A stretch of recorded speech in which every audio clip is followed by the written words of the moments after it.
আচ্ছা, শুধু ধনীরাই কি বডি বানাবে? তাহলে কি গরিবরা কি কোনো বডি তৈরি করতে পারবে না? বডি তৈরি করা কি শুধু বড়লোকদের সাজে? গরিবদের কি বডি বানানোর কোনো ইচ্ছা থাকতে পারে না? হ্যাঁ, আপনি যদি গরিব হয়ে থাকেন, দরিদ্র ঘরের সন্তান হয়ে থাকেন, তাও আপনি বডি বানাতে পারবেন। হ্যাঁ, আমি চ্যালেঞ্জ দিয়ে বলতে পারি, এই ভিডিওটা যদি লাস্ট পর্যন্ত আপনি দেখেন, তাহলে আমি 100% গ্যারান্টি দিয়ে বলতে পারি, আপনিও সুন্দর একটা বডি তৈরি করতে পারবেন, তাও শুধু আপনার বাসার খাবার খেয়ে। হ্যাঁ, এটা অবিশ্বাস্য হলেও এটা সত্যি কথা। তো বন্ধুরা, এই ভিডিওটা আশা করি লাস্ট পর্যন্ত দেখবেন। লাস্ট পর্যন্ত দেখলে আপনি বুঝতে পারবেন আসলে বডি বানাতে টাকা লাগে না, শুধুমাত্র কিছু ডিসিপ্লিন মেনটেন করেই কিন্তু একটা সুন্দর ফিজিক তৈরি করা যায়। এবার আমরা জানবো যে এই ডিসিপ্লিনটা কি, এই নিয়মকানুনটা কি, কিভাবে আসলে আমাদের বডিটা তৈরি হয়। অনেকে বছরকে বছর ধরে দিনের পর দিন পরিশ্রম করে যাচ্ছে, কিন্তু আসলে বডি হচ্ছে না। আসলে ব্যাপারটা কি জানেন, আমরা বডি বানানোর ইচ্ছা আছে, কিন্তু আমরা নিয়মটা জানি না আসলে আমাদের বডিটা তৈরি হয় কোন প্রসেসে। এইটা আগে আমাদের জানতে হবে। তো আমি এখন বলবো আমাদের বডিটা কোন প্রসেসে তৈরি হয়। দেখেন, আপনি যখন নতুন জিম করবেন, বাসায় করেন কিংবা জিম করেন, তো প্রথম দিন আপনি যখন জিম করেন তখন কিন্তু কিছু ভুল ফর্মের জন্য আপনার বডি হয় না। তো সেই ভুল ফর্মটা কি? দেখেন, আপনি যখন জিমে ভর্তি হচ্ছেন তখন কিন্তু কারো পরামর্শ নিচ্ছেন না, আপনার কোনো ট্রেইনার নেই, কিংবা কোনো টিপস নিচ্ছেন না। আপনি মানে খামখেয়ালি যেটাকে বলে, আপনি সেইভাবেই কিন্তু জিমে গিয়ে এক্সারসাইজ করছেন কিংবা বাসায় থেকে এক্সারসাইজ করছেন। কোনো নিয়মকানুন নয়, কোনো কিছুই নাই। এখন নিয়মটা কি দেখেন, আগে আমি আপনাদের ভুলটা বলি, আপনারা কিভাবে এক্সারসাইজ করেন। ধরেন আপনি প্রথম দিন থেকে জিম করা শুরু করেছেন। এখন প্রথম দিন করছেন কি, হাতের ব্যায়াম। তো হাতের ব্যায়াম, আজকে প্রথম দিন হাতের ব্যায়াম করেছেন, দ্বিতীয় দিন গিয়ে আবারও সেই হাতের ব্যায়াম করেছেন, একই জায়গার ব্যায়াম। তো আপনি প্রতিদিন জিম করছেন, যারা নতুন জিমে ভর্তি হয় কিংবা বাসায় ব্যায়াম করে, তারা প্রতিদিন কিন্তু হাতের ব্যায়াম করে। তো হাতের ব্যায়াম যদি প্রতিদিন করেন তাহলে কি হতে পারে? এবার দেখেন, আমরা নিয়মের দিকে যাই যে আসলে জিম করার নিয়মটা কি এবং কোন প্রসেসে আমাদের বডিটা তৈরি হয়। দেখেন, আপনি যখন এক্সারসাইজ করবেন, নতুন জিমে যাবেন, তখন তার নিয়মটা কি? আপনি প্রথম দিন জিমে যাবেন, এর জন্য একটা লিস্ট করতে হবে আপনি সপ্তাহে কোন দিন কোন জায়গাটার ব্যায়াম করবেন। আসলে কি জানেন, আমাদের বডিটা কিন্তু খুব স্লো মোশনে তৈরি হয়। আর আমাদের বডিটা তৈরি হয় কিন্তু তিনটে জিনিস মাথায় রাখতে হবে: ডায়েট, রেস্ট এবং এক্সারসাইজ। এই তিনটে জিনিস যদি আপনি সমানভাবে প্রাধান্য না দেন, তাহলে কিন্তু আপনার কখনো একটা সুন্দর ফিজিক তৈরি হবে না, কিংবা আপনার বডিটা গ্রোথ হবে না। ধরে নিন আপনি প্রথম দিন জিম করছেন, আজকে করছেন হাতের ব্যায়াম, বাইসেপের ব্যায়াম, মানে হাতের যে বাইসেপের মাসুলটা, এই মাসুলটার ওয়ার্কআউট আজকে করছেন শনিবার। তো রবিবার গিয়ে আপনি কি করবেন? হ্যাঁ, রবিবার গিয়েও কিন্তু আপনি হাতের ব্যায়াম করতে পারবেন, কিন্তু সেটা হচ্ছে ট্রাইসেপ। মানে আমাদের হাতের কিন্তু তিনটে অংশ থাকে: একটা বাইসেপ মাসুল, একটা ট্রাইসেপ মাসুল, একটা ফোর আর্মস মাসুল। আপনি পরপর 3 দিন হাতের ব্যায়াম করতে পারবেন, সেটা কিন্তু আপনাকে একটু নিয়মটা মেনটেন করতে হবে। যেমন আপনি প্রথম দিন বাইসেপ করবেন, দ্বিতীয় দিন ট্রাইসেপ করবেন, তৃতীয় দিন আপনি শোল্ডার করতে পারেন কিংবা ফোর আর্মস করতে পারেন। এই নিয়মেই কিন্তু আমাদের ব্যায়াম করতে হয়। দেখেন, আমরা যখন এক্সারসাইজ করি তখন কিন্তু আমাদের মাসুলগুলো ছোট ছোট মাইক্রো লেভেল আকারে ড্যামেজ হয়, ফেটে যায়, ছিঁড়ে যায় টিস্যুগুলো। তখন দেখবেন ওই যে প্রথম দিন যখন আপনি ব্যায়াম করছেন না, তখন কিন্তু আপনার হাতে পেইন হয়েছে। এই যে পেইনটা হয়েছে কি কারণে, এটা কি আপনি জানেন? এই পেইনটা হয়েছে আপনার ছোট ছোট টিস্যুগুলো, এই টিস্যুগুলো কিন্তু ছিঁড়ে গেছে, হাতের পেশিগুলো ছিঁড়ে গেছে ভিতর থেকে। এটা খালি চোখে দেখা যায় না। ওই যে ব্যথাটা অনুভব করছেন, এটা খুব মাইক্রো লেভেল আকারে, খুব ক্ষুদ্র ক্ষুদ্রভাবে কিন্তু ছিঁড়ে যায়, যার কারণে কিন্তু আমাদের এই হাতের মাসুলগুলোতে ব্যথা হয়। এখন কি করতে হবে? এখন করতে হবে আপনাকে রেস্ট নিতে হবে। আপনি যেখানকার ব্যায়ামটা করেছেন ওই জায়গাটার ব্যায়ামটা কিন্তু আপনি পরের দিন আর করতে পারবেন না, মানে করবেনই না।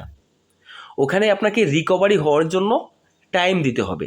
এই রিকভারি টাইমটা যদি আপনি না দেন তাহলে কিন্তু আপনার মাসল কখনোই গ্রোথ করা সম্ভব না। এই জন্যই তো আপনি দীর্ঘদিন ধরে ব্যায়াম করছেন কিন্তু আপনার কোনো রকম রেজাল্ট নাই, ভালো কোনো রেজাল্ট নেই। যেখানে আপনাকে 1 বছর ব্যায়াম করলে, আপনি কি জানেন 1 বছর ব্যায়াম করলে 12 থেকে 13 KG muscle, pure muscle gain করা যায়, সেখানে আপনি হাফ কেজি মাসলও আপনার শরীরে গেইন করতে পারেননি। এটা কিন্তু আপনার দোষেই গেইন করতে পারেননি। এই জন্য আপনাকে টিপসটা আগে নিতে হবে, সঠিক নিয়মে ওয়ার্কআউট করতে হবে। এই ওয়ার্কআউটের নিয়মগুলো কিন্তু আমি পুরোপুরি বলে দিব এই ভিডিও থেকে। আর ভিডিওটা ভালো লাগলে কিন্তু অবশ্যই চ্যানেলটা সাবস্ক্রাইব করে আমার পাশে থাকতে হবে এবং লাইক কমেন্ট দিতে হবে। আপনাদের একটা লাইকে কিন্তু আমরা অনেক মোটিভেট হই। তো বন্ধুরা দেখেন, আপনি প্রত্যেক দিন হাতের ব্যায়াম করেন, প্রত্যেক দিন পুশ আপ দেন। এবার প্রতিদিন যদি আপনি পুশ আপ দেন, আমাদের বুঝতে হবে পুশ আপ এক্সারসাইজ যখন আমরা করি তখন আমাদের কোথায় প্রেশার লাগে। পুশ আপ এক্সারসাইজ যখন আমরা করি তখন কিন্তু আমাদের চেস্ট মাসুলে ফোকাস লাগে, মানে চেস্ট মাসুলে কিন্তু আঘাত লাগে এবং ট্রাইসেপে লাগে। তো আপনি যদি প্রতিদিন পুশ আপ দেন তাহলে প্রতিদিন কিন্তু ট্রাইসেপ এবং চেস্টে লাগছে। তাহলে প্রতিদিন একই জায়গায় ক্ষতর পরে ক্ষত দিলে আপনার রিকভারি হবে কখন? এই জন্য আমাদের রিকভারি হওয়ার টাইম দিতে হবে। আমাদের একটা মাসুল, যে কোনো একটা পার্টিকুলার অঙ্গ আমাদের কিন্তু 36 থেকে 72 ঘন্টার রিকভারি নেয়। ছোটো মাসুল 36 ঘন্টা এবং বড় যে মাসুলগুলো যেমন লেগ মাসুল, এটা কিন্তু 72 ঘন্টা রিকভারি টাইম নেয়। এবং দেখেন আমরা এটাও করে থাকি, আপনারা যে সপ্তাহে একদিনও আপনি পায়ের এক্সারসাইজ করেন না। এই পায়ের এক্সারসাইজ না করলে কি হয় আপনি কি জানেন? জানেন না। দেখেন আমাদের বডি গ্রোথের পিছনে আমাদের শরীরে একটা হরমোন আছে, পুরুষ হরমোন, সেটাকে বলে টেস্টোস্টেরন হরমোন। তো আমাদের টেস্টোস্টেরন হরমোন যদি আমাদের শরীরের লেভেলটা খুবই কম থাকে, তো জেনেটিকভাবে কারো কম থাকে কিংবা কারো বেশি থাকে, যাদের একটু বেশি থাকে তাদের মাসল গেইন করাটা খুবই সহজে হয়। আর যাদের কম থাকে তাদের কিন্তু পায়ের ব্যায়াম বেশি বেশি করতে হবে। বেশি বেশি মানে প্রতিদিন না, সপ্তাহে 2 থেকে 3 দিন আপনাকে লেগের ওয়ার্কআউট করতে হবে। আমাদের জানতে হবে যে আমাদের টেস্টোস্টেরন হরমোনটা বুস্ট হয় কোন জায়গা থেকে। দেখেন আমরা যখন বেশি পরিশ্রম করব, বেশির থেকে বেশি, তো আপনি যখন যে কোনো পার্টিকুলার অঙ্গের এক্সারসাইজ করলে কিন্তু যে কষ্ট হয় তার থেকে বেশি পরিশ্রম হয় কিন্তু আমাদের লেগ ওয়ার্কআউটে।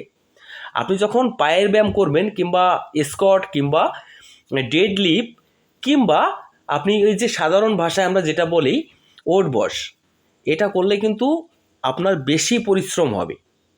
আর এই বেশি পরিশ্রম যখন আপনি করবেন তখন কিন্তু আপনার টেস্টোস্টেরন হরমোন বুস্ট হতে শুরু করবে।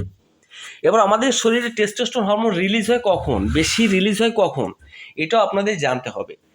আমাদের শরীরে টেস্টোস্টেরন হরমোনটা রিলিজ হয় ঘুমের সময়।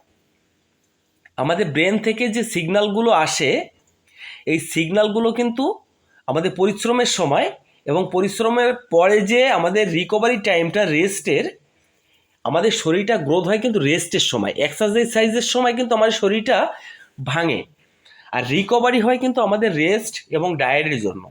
এক কথায় বলতে কি, আমরা যখন এক্সারসাইজ করি শরীরটা ক্ষত হয়, আর রিকভারি হয় ঘুমের সময় এবং ডায়েটের সময়। এই জন্য ডায়েট এবং রেস্টটাকে বেশি ফোকাস দিতে হবে। আর আপনি যদি এই ডিসিপ্লিন মেনটেন করে যদি আপনি এক্সারসাইজ করেন তাহলে আপনি 100% রেজাল্ট পাবেন। সঠিক নিয়মে এক্সারসাইজের জন্য আপনাকে এই রুলসগুলো মেনটেন করতেই হবে, না হলে কখনো আপনি একটা সুন্দর ফিজিক কোনো দিনও বানাতে পারবেন না। দেখেন বন্ধুরা, আমাদের সবথেকে বেশি ফোকাস দিতে হবে টেস্টোস্টেরন হরমোন। এই টেস্টোস্টেরন হরমোন ছাড়া কিন্তু আপনার শরীরটা কখনো গ্রোথ হবে না। অনেকে আছে স্টেরয়েড নিয়ে টেস্টোস্টেরন হরমোন রিলিজ মানে বুস্ট করতে চায়, তাদের ক্ষেত্রে কি হয় জানেন? আপনি যখন সাপ্লিমেন্ট কিংবা স্টেরয়েড নেবেন তখন কিন্তু আপনার শরীরটা গ্রোথ হতে শুরু করবে। আর এই স্টেরয়েডের ব্যাপারটা হচ্ছে হার্ট, কিডনি, লিভার সমস্ত কিছুই কিন্তু বড় হয়। তো এর সাইড ইফেক্ট কিন্তু খুবই একটা খারাপ জিনিস। আপনারা ভুলেও কিন্তু এই স্টেরয়েড ইনজেকশন, সাপ্লিমেন্ট এগুলো নেওয়ার চেষ্টা করবেন না। ন্যাচারালভাবে কিভাবে আপনার ফিজিকটা সুন্দর রাখা যায় এবং আপনি ন্যাচারালভাবে কিভাবে ফিট থাকতে পারেন এইটা আপনাকে করতে হবে। এর জন্য আপনাকে কোনো জিমের ট্রেইনার দরকার হবে না, কিংবা কোনো সাপ্লিমেন্টের প্রয়োজন হবে না। আপনি নিজের বাসায় থেকে ওয়ার্কআউট করে কিন্তু আপনি একটা ভালো ফিজিক তৈরি করতে পারবেন। আশা করি আমার কথাগুলো সম্পূর্ণ বুঝতে পেরেছেন। যদি বুঝতে না পারেন তাহলে অবশ্যই কমেন্টে আমাকে জানাবেন, আমি অবশ্যই আপনাদের কমেন্টের উত্তর দেওয়ার চেষ্টা করব। তো আশা করি ভিডিওটা ভালো লেগেছে। ভিডিওটা ভালো লাগলে কিন্তু চ্যানেলটা সাবস্ক্রাইব করতে হবে এবং সবাইকে দেখার জন্য সুযোগ করে দিতে হবে। সবাই ভালো থাকবেন, সুস্থ থাকবেন, সবাইকে নমস্কার।